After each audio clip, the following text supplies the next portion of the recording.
ప్రపంచవ్యాప్తంగా ఆస్కార్ అవార్డులకు ఉండే క్రేజ్ ప్రత్యేకంగా చెప్పాల్సిన పనే లేదు. సినిమా రంగం, కళారంగంలో ఉన్న ప్రతి ఒక్కరూ ఆస్కార్ ను తాకాలి అనే కోరిక ఖచ్చితంగా కోరుకుంటారు. కానీ ఆస్కార్ దక్కడం అంటే మామూలు విషయం కాదు. ఇక మన దేశం నుంచి ప్రతి ఏడాది ఆస్కార్ కోసం చాలానే చిత్రాలు పోటీ పడుతూ ఉంటాయి. కానీ అది అంత సులభం కాదు. అయితే ఆస్కార్ రేసులో తెలుగు చిత్రాలు పోటీ పడనున్నాయి తెలుసా? తెలుగు సినిమా ఇండస్ట్రీ నుంచి సంక్రాంతికి వస్తున్నాం, కన్నప్ప, పుష్ప 2, గాంధీ తాత చెట్టు, కుబేర సినిమాలు ఆస్కార్ కి ఎంపికయ్యాయి. 2025 ఆస్కార్ అవార్డులకు భారత్ తరపున అధికారిక నామినేషన్ పొందాయి. ఇప్పటికే ఈ చిత్రాలు భారీ రికార్డులు సాధించాయి. సంక్రాంతికి వస్తున్నాం, F2, F3 వంటి సూపర్ హిట్స్ తర్వాత విక్టరీ వెంకటేష్, అనిల్ రావిపూడి కాంబినేషన్ లో తెరకెక్కిన చిత్రం సంక్రాంతికి వస్తున్నాం. పక్కా ఫ్యామిలీ ఎంటర్టైనర్ గా తెరకెక్కిన ఈ సినిమాలో ఐశ్వర్య రాజేష్, మీనాక్షి చౌదరి కథానాయకులుగా నటించారు. సంక్రాంతి కానుకగా జనవరి 14న ప్రేక్షకుల ముందుకు వచ్చిన ఈ సినిమా బాక్సాఫీస్ వద్ద భారీ వసూళ్లు రాబట్టింది. వెంకటేష్, ఐశ్వర్య, మీనాక్షిల నటనలతో పాటు బుల్లిరాజు కామెడీ ఈ సినిమాకు హైలైట్ గా నిలిచింది. దీంతో సంక్రాంతికి వస్తున్నాం సినిమా 300 కోట్ల రూపాయలకు పైగా వసూలు సాధించింది. పుష్ప 2 అల్లు అర్జున్ హీరోగా భారీ అంచనాలతో రూపొందిన పుష్ప సెకండ్ పార్ట్ సినిమా గత ఏడాది డిసెంబర్ 5వ తేదీన ప్రేక్షకుల ముందుకు వచ్చేసింది. పుష్ప ది రూల్ పేరుతో ఈ సినిమాని ప్రేక్షకుల ముందుకు తీసుకొచ్చారు. పుష్ప ది రైజ్ రిలీజ్ అయినప్పుడే second part Pushpa the rule ఉంటుందని ప్రకటించారు. అలా ప్రకటించిన దాదాపు 3 ఏళ్ల తరువాత ఈ సినిమాని ప్రేక్షకుల ముందుకు తీసుకొచ్చారు. సుకుమార్ దర్శకత్వంలో మైత్రి మూవీ మేకర్స్ నిర్మాణంలో అత్యంత ప్రతిష్టాత్మకంగా తెరకెక్కిన ఈ సినిమా మంచి టాక్ తెచ్చుకోవడమే కాదు, కలెక్షన్స్ కూడా ఒక రేంజ్ లో తెచ్చుకుంది. అయితే సినిమా రిలీజ్ అయిన నెల తరువాత మరో 20 నిమిషాల నిడివి పెంచుతూ సినిమా యూనిట్ మరొక వర్షన్ రీలోడెడ్ అంటూ రిలీజ్ చేసింది. ఇది ప్రేక్షకులను ఎంతగానో ఆకట్టుకుంది. గాంధీ తాత చెట్టు పుష్ప 2 తరువాత సుకుమార్ రైటింగ్స్ తో కలిసి మైత్రి మూవీ మేకర్స్ సంస్థ నిర్మించిన చిన్న చిత్రం గాంధీ తాత చెట్టు.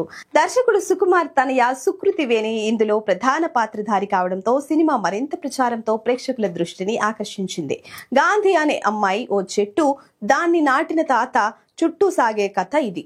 గాంధీ సారథ్యంలో జరిగిన ఉప్పు సత్యాగ్రహం లాగే తన ఊరి కోసం తన తాత నాటిన ఓ చెట్టు కోసం నేటి గాంధీ చేసిన మరో సత్యాగ్రహమే ఈ సినిమా. శంకర్ దాదా జిందాబాద్ లో అగ్ర హీరో గాంధీగిరి చేస్తే ఈ సినిమానేమో ఓ చిన్నారి చేసిన గాంధీగిరితో సాగుతుంది. రామచంద్రయ్య, ఆయన కుటుంబం ఆదర్శాన్ని వంట పట్టించుకున్న మనవరాలు గాంధీ ఊరు చెట్టుని పరిచయం చేస్తూ ఆరంభంలోనే కథలో లీనం చేశారు దర్శకురాలు. ముఖ్యంగా గాంధీ పాత్రలోని స్వచ్ఛత హృదయాలకి హత్తుకునేలా తెరపై ఆవిష్కరించారు. ఇక కుబేర సున్నితమైన కథల్ని బలమైన భావోద్వేగాలతో నింపి ప్రేక్షకులకు హత్తుకునేలా చెప్పడంలో దర్శకుడు శేఖర్ కమ్ములది ప్రత్యేక శైలి. ఫిదా, లవ్ స్టోరీ తర్వాత ఇప్పుడు ఆయన కుబేరా అంటూ మరో ఆసక్తికర కథను తెరపైకి తీసుకొచ్చారు. ఇందులో ధనుష్, నాగార్జున ప్రధాన పాత్రల్లో నటించడం, టీజర్, ట్రైలర్, పాటలు అందరి దృష్టిని ఆకర్షించడంతో ఈ సినిమాపై ప్రేక్షకుల అంచనాలు రెట్టింపయ్యాయి. ధనవంతుల అత్యాశకు, పేదవాళ్ల ఆకలికి మధ్య జరిగే సంఘర్షణకు దృశ్య రూపమే ఈ చిత్రం. భిన్న ధృవాలైన ఈ ఇద్దరు వ్యక్తుల జీవితాలు ఒకదానితో ఒకటి ఎలా ముడిపడ్డాయి, వాళ్ల మధ్య సంఘర్షణ ఎందుకు తలెత్తింది అనేది ఆసక్తికరం. ఈ పాయింట్ ను దర్శకుడు చక్కగా తెరపైకి తీసుకొచ్చారు.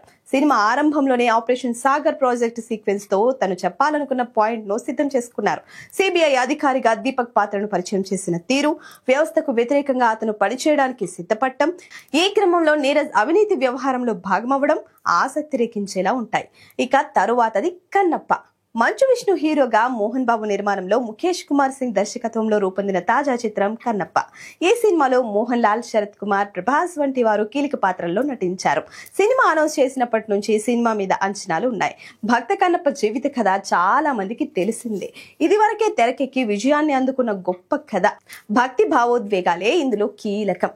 కన్నప్ప జీవితంలోని భక్తి సారాన్ని పక్కాగా తెరపైకి తీసుకురావడంలో ఈ చిత్రం విజయవంతమైంది. చెబుతున్న కథ ఏదైనా సరే నేటితరం ప్రేక్షకుల ముందుకు ఎలా తీసుకొచ్చాము అనేది ఇప్పుడు కీలకం.